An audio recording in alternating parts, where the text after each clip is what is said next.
Everyone, this is Tim from Your Six Studios. Today in this video, I'm going to show you how to fix your frozen screen on your Nintendo Switch. So maybe you're playing a game and it froze, and if you press the home button right here, it doesn't return back to home.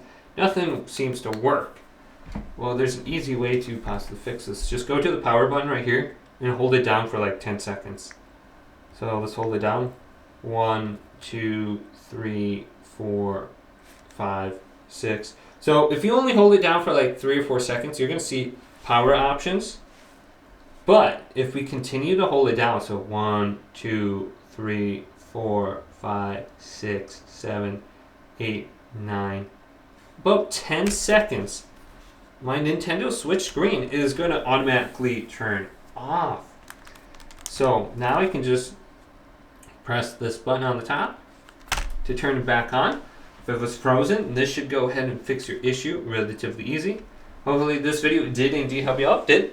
Leave it a big thumbs up and subscribe to my channel down below for more tech videos coming up next on Your Six Studios.